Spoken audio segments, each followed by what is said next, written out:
നമസ്കാരം. ഈ തെരഞ്ഞെടുപ്പിന് മുൻപ് നമ്മൾ ഏറെ പ്രതീക്ഷയോടെ കണ്ട ഒരു നേതാവാണ് CP ജോൺ. അദ്ദേഹം എങ്ങനെയെങ്കിലും ജയിക്കണം, മന്ത്രിയാകണം എന്ന് പൊതുസമൂഹം രാഷ്ട്രീയ ഭേദമന്യേ ആഗ്രഹിച്ചു. അദ്ദേഹത്തിൻ്റെ ഉറച്ച നിലപാട് മൂലം CPM-നോട് വിട പറഞ്ഞ് അദ്ദേഹം പുതിയ രാഷ്ട്രീയ പാർട്ടി ഉണ്ടാക്കി MV രാഘവനൊപ്പം പോകുന്നത് നമുക്കും അവനോടുകൂടി പോയി മരിക്കാം എന്ന നിലപാടെടുത്താണ്. അതുകൊണ്ട് എന്ത് സംഭവിച്ചു? ഏതാണ്ട് 4 പതിറ്റാണ്ട് നീണ്ട രാഷ്ട്രീയ പ്രവർത്തന ജീവിതത്തിൽ അദ്ദേഹത്തിന് ജനപ്രതിനിധിയാവാൻ സാധിച്ചില്ല.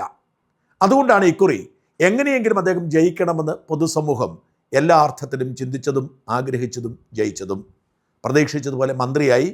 പക്ഷേ മന്ത്രിസ്ഥാനത്തെത്തിയ CP ജോൺ മുൻപത്തെ CP ജോൺ അല്ല എന്ന പരാതി എല്ലായിടത്തുമുണ്ട്. മാധ്യമപ്രവർത്തകരോട് അദ്ദേഹത്തിൻ്റെ സമീപനം കമ്മ്യൂണിസ്റ്റ് ധാർഷ്ട്യത്തിൽ അധിഷ്ഠിതമാണെന്ന് ഇതിനു മുൻപ് അദ്ദേഹത്തെ പരിചയമുള്ളവർ പറയുന്നു. ചെറിയ വിമർശനം പോലും സഹിക്കാനുള്ള ത്രാണിയില്ല എന്ന് അദ്ദേഹം പലപ്പോഴും തെളിയിക്കുന്നുണ്ട്. ഇതിനിടയിൽ അദ്ദേഹം ആവശ്യമില്ലാത്ത ചില പുലിവാലുകൾ പിടിച്ചു. ഉയർത്തിയത് ന്യായമായ വിഷയമാണെങ്കിലും സൗജന്യമായി പ്രിയദർശിനി ബസ്സിൽ കയറുന്നവരെ അധിക്ഷേപിക്കുന്ന തരത്തിലുള്ള ആ പരാമർശം ഒരു കാര്യവുമില്ലാതെ വരുത്തിവെച്ച വിനയായിരുന്നു. ആരോ വിളിച്ചു പറഞ്ഞു കേട്ട ഉടൻ തന്നെ അടൂരിൽ മോട്ടോർ വാഹന വകുപ്പ് ഉദ്യോഗസ്ഥർ ഡ്യൂട്ടി ചെയ്തതിൻ്റെ പേരിൽ ആരോ ആവശ്യപ്പെട്ടതനുസരിച്ച് സസ്പെൻഡ് ചെയ്തത് പിന്നീട് വലിയ തിരിച്ചടിയായി മാറി. ജനപ്രതിനിധി എന്ന നിലയിലും മന്ത്രി എന്ന നിലയിലുമുള്ള പരിചയക്കുറവ് കൊണ്ട് ഇതൊക്കെ അങ്ങ് ക്ഷമിക്കാവുന്നതേ ഉള്ളൂ. പക്ഷെ ചെയ്യേണ്ട ചില കാര്യങ്ങൾ ചെയ്തില്ലെങ്കിൽ തീർച്ചയായും അദ്ദേഹത്തിന് ഭാവിയിൽ മറുപടി പറയേണ്ടി വരും. ഡിബിൻ എടവന എന്ന ഒരു AMVയുടെ കാര്യമാണ് ഞാൻ പറഞ്ഞു വരുന്നത്. AMVI എന്ന് പറഞ്ഞാൽ മോട്ടോർ വാഹന വകുപ്പിലെ എൻട്രി ലെവൽ ഓഫീസറാണ്. ആ മനുഷ്യൻ ഒരു സംവിധാനത്തെ, ഒരു സർക്കാരിനെയൊക്കെ കഴിഞ്ഞ കുറേ നാളുകളായി വെല്ലുവിളിച്ചുകൊണ്ടിരിക്കുന്നു. ചില ബാഹ്യശക്തിയുടെ പിന്തുണയോടെ ഒരു DGPക്കെതിരെ നട്ടാൽ കിളിർക്കാത്ത നുണ പറയുക മാത്രമല്ല, വെല്ലുവിളിക്കുകയും വ്യാജ പ്രചരണങ്ങൾ നടത്തുകയും ചെയ്യുന്നു. ഇയാളൊരു ലൈംഗിക പീഡന കേസിലെ പ്രതിയാണ്. ഇയാൾക്കെതിരെ വ്യക്തമായ അന്വേഷണ റിപ്പോർട്ടിൻ്റെ അഴിമതി നടത്തുന്നുവെന്ന്. എന്നിട്ടും ഇയാളെ തൊടാൻ എന്തുകൊണ്ടാണ് മന്ത്രി CP ജോണിന് ഭയം? എന്നിട്ടും എന്തുകൊണ്ടാണ് ഇയാളെ ഇങ്ങനെ അഴിച്ചുവിട്ടിരിക്കുന്നത്? ഇന്നത്തെ എല്ലാ പത്രങ്ങളിലുമുള്ള ഒരു ചെറിയ വാർത്ത മനോരമയിൽ വന്നത് ഞാൻ ആദ്യം വായിച്ച് കേൾപ്പിക്കാം. S. ശ്രീജിത്തിനെതിരെ വീണ്ടും ഹൈക്കോടതിയിൽ ഹർജി. DGP S. ശ്രീജിത്തിനെതിരെ വിജിലൻസ് അന്വേഷണത്തിന് ഉത്തരവിടണമെന്ന് ആവശ്യപ്പെട്ട് മോട്ടോർ വാഹന വകുപ്പ് ഉദ്യോഗസ്ഥൻ വീണ്ടും ഹൈക്കോടതിയെ സമീപിച്ചു. ഹർജി പരിഗണിച്ച ജസ്റ്റിസ് A. ബദറുദ്ദീൻ സർക്കാരിൻ്റെ ഉൾപ്പെടെ വിശദീകരണം തേടി. അസിസ്റ്റന്റ് മോട്ടോർ വെഹിക്കിൾ ഇൻസ്പെക്ടറായ ഡിബിൻ ഇടവനെയാണ് ഹർജി നൽകിയത്. നിലവിൽ അന്വേഷണം ആരംഭിക്കേണ്ട സാഹചര്യമില്ലെന്ന വിജിലൻസ് വകുപ്പിൻ്റെ ഉത്തരവ് റദ്ദാക്കണമെന്നും ഹർജിയിൽ ആവശ്യപ്പെട്ടിട്ടുണ്ട്. അഴിമതി, ബനാമി ഇടപാടുകൾ, കള്ളപ്പണം വെളുപ്പിക്കൽ തുടങ്ങിയ ആരോപണങ്ങൾ ഉന്നയിച്ചാണ് ഹർജി. ട്രാൻസ്പോർട്ട് കമ്മീഷണറായിരിക്കവേ അഴിമതി നടത്തിയെന്നും ഹർജിയിൽ പറയുന്നു. കീഴുദ്യോഗസ്ഥരെ ഇരയാക്കാനും അനധികൃത ഇടപാടുകൾക്ക് സൗകര്യത്തിനുമായി അനധികൃതമായി ട്രാൻസ്പോർട്ട് കമ്മീഷണറെ സ്ക്വാഡ് ഉണ്ടാക്കി. ബനാമി പേരിൽ UAE-യിൽ സ്പായ് ഉണ്ടെന്നും കള്ളപ്പണം വെളുപ്പിക്കാനായി അനധികൃതമായി വിദേശയാത്രയ്ക്ക് യാത്ര നടത്തിയെന്നും ഹർജിയിൽ ആരോപിക്കുന്നു. ഈ വാർത്ത കേട്ടാൽ പലർക്കും ഒന്നും തോന്നില്ല. എന്നാൽ ഈ വിഷയം ഫോളോ ചെയ്യുന്ന ഒരു മാധ്യമപ്രവർത്തകൻ എന്ന നിലയിൽ ഞാൻ ഞെട്ടിപ്പോയി. കാരണം ഇന്നലെ ഈ പുതിയ ഹർജി ഹൈക്കോടതി സ്വീകരിച്ച അതേ ദിവസമാണ് ഇതേ പരാതിക്കാരൻ ഇതേ വിഷയമുയർത്തി നേരത്തെ കൊടുത്തൊരു ഹർജിയിൽ തീർപ്പാക്കിയത്. ഇതേ ആരോപണങ്ങൾ: അനുമതിയില്ലാതെ വിദേശത്ത് പോയി, യൂണിഫോം ഇട്ടുകൊണ്ട് പരിപാടിയിൽ പങ്കെടുത്തു, ട്രാൻസ്പോർട്ട് കമ്മീഷണറിൽ കൈക്കൂലി വാങ്ങി എന്ന് പറഞ്ഞ് ഇതേ വിഷയങ്ങൾ ഉയർത്തിക്കൊണ്ട് ഇതേ ഹൈക്കോടതിയിൽ ഇതേ ഉദ്യോഗസ്ഥനെതിരെ കേസ് കൊടുത്തിരുന്നു.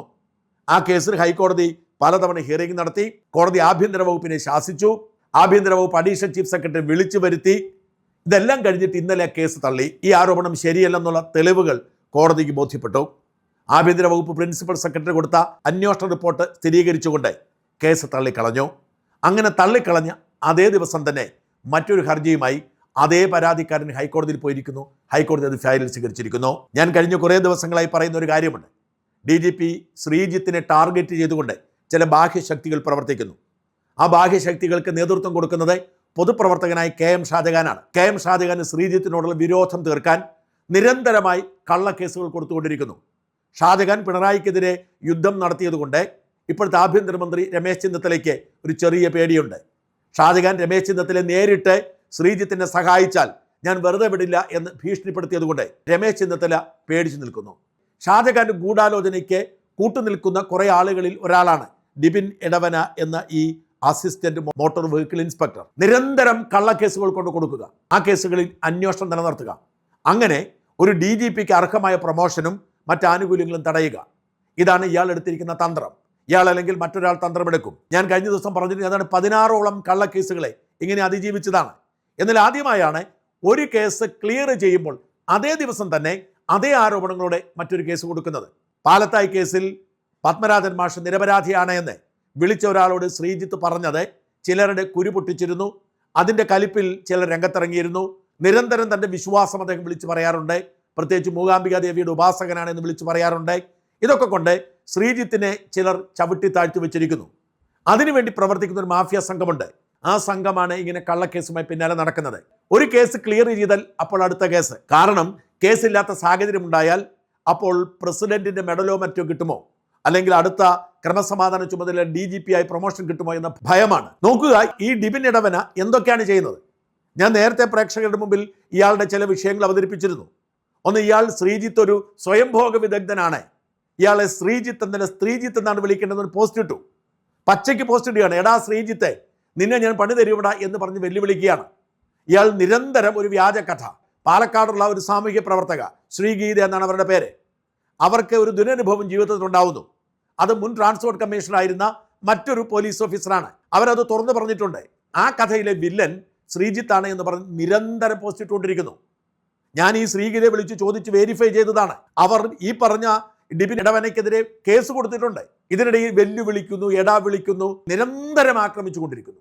ഒരു സർക്കാർ ഉദ്യോഗസ്ഥനാണ്, കേരള പോലീസ് DGP റാങ്കിലിരിക്കുന്ന ഒരാളെ നിരന്തരം വെല്ലുവിളിക്കുന്നു. ഈ ഡിബിൻ ഇടവനയുടെ ചില പോസ്റ്റുകൾ കണ്ടാൽ ഞെട്ടിപ്പോകും. ശ്രീ നമ്പീഷിനോട് നീ കളിച്ച് ജയിച്ചിട്ടുണ്ട്, അദ്ദേഹത്തിന്റെ പെൺമക്കളെ നീ സ്വാധീനത്തിലാക്കിയിട്ടുണ്ട്, നീ കോഴിക്കോട്ടെ 3 AMമാരെ കേസിൽപ്പെടുത്തിയിട്ടുണ്ട്, കോഴിക്കോട് വിജിലൻസ് ശ്രീ പ്രിൻസ് എബ്രാഹിമിനെ നീ നിർബന്ധിച്ചു, നിനക്ക് ബേറിൽ എത്ര സുന്ദരനായ പച്ചപ്പാമ ചെക്കൻ അറിയാമോ, എങ്ങനെ എത്ര നീ വ്യാജ വിജിലൻസ് കേസ് പെടും, നിന്റെ അടിമകളിലെ പോലീസ് സേന 2013 നിന്റെ മാതൃവകുപ്പ് പോലീസ് സേനയിലെ ഫലപ്രദ, ഇങ്ങനെ ആണാണെങ്കിൽ നീ വാടാ ചക്ക, നീ നേരിട്ട് സംസാരിക്കാൻ വാ, ഒരു തുറന്ന സംവാദം, ആണാണെങ്കിൽ വാടാ ചക്ക, ഒരു വെല്ലുവിളിയാണ്. ഇങ്ങനെ ഒരു പോലീസ് ഓഫീസർക്കെതിരെ അശ്ലീലം പറയുക, നുണ പറയുക, വെല്ലുവിളിക്കുക, വ്യാജ പരാതികൾ കൊടുക്കുക, ഒരേ പരാതി ആവർത്തിക്കുക, ഇതൊക്കെ ചെയ്തുകൊണ്ടിരിക്കുകയാണ് ഒരു സർക്കാർ ഉദ്യോഗസ്ഥൻ. എന്താണ് വിഷയം? ശ്രീജിത്ത് ട്രാൻസ്പോർട്ട് കമ്മീഷൻ ആയിരുന്നപ്പോൾ ഇയാൾക്കെതിരെ ഒരു പെണ്ണ് കേസുണ്ടായി. ഇയാൾ ഒരു സ്ത്രീയോട് ചാറ്റ് ചെയ്തു. ഔദ്യോഗിക ഡ്യൂട്ടിയുടെ ഭാഗമായി ബന്ധപ്പെട്ടൊരു സ്ത്രീയോട് വൃത്തികേട് പറഞ്ഞ് ചാറ്റ് ചെയ്തു. അവരെ ലൈംഗികമായി ഉപദ്രവിച്ചു. ആ ചാറ്റ് ഞാൻ പ്രേക്ഷകരെ കാണിക്കാം.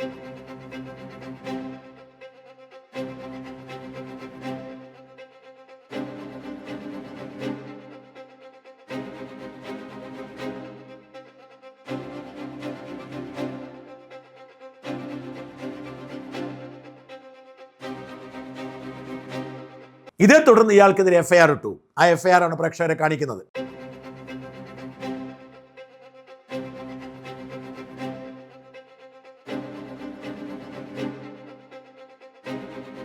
ഇയാൾ മോട്ടോർ വാഹന ഇൻസ്പെക്ടർ എന്ന യൂണിഫോം ഇട്ടുകൊണ്ട് സ്വകാര്യ ട്യൂഷൻ നടത്തുന്നു. അതിനുവേണ്ടി അയാൾ പണപ്പിരിവ് നടത്തുന്നു. ഇതിന്റെ തെളിവുകൾ ലഭ്യമായി. ഇങ്ങനെ ഒരു റിപ്പോർട്ട് പുറത്തു വന്നു. ഇയാൾ ഇങ്ങനെ ചെയ്തിരിക്കുന്ന റിപ്പോർട്ടാണ് കാണിക്കുന്നത്.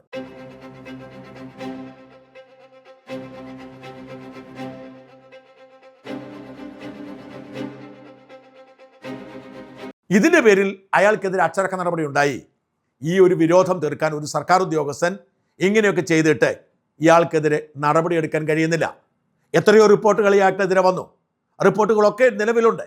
പക്ഷേ ഇയാൾ ഒരു DGP അധിക്ഷേപിച്ചുകൊണ്ടിരിക്കുമ്പോൾ, നിരന്തരം വ്യാജ കേസുകൾ കൊടുത്തുകൊണ്ടിരിക്കുമ്പോൾ എന്തുകൊണ്ട് ഇയാൾക്കെതിരെ അച്ചടക്ക നടപടി എടുക്കാൻ, ഇയാളെ പുറത്താക്കാൻ ഈ മന്ത്രിക്ക് കഴിയുന്നില്ല? ഓർക്കണം, അടൂരിൽ 2 ഉദ്യോഗസ്ഥന്മാർ നിയമം നടപ്പിലാക്കിയതിന് സസ്പെൻഡ് ചെയ്തതാണ്.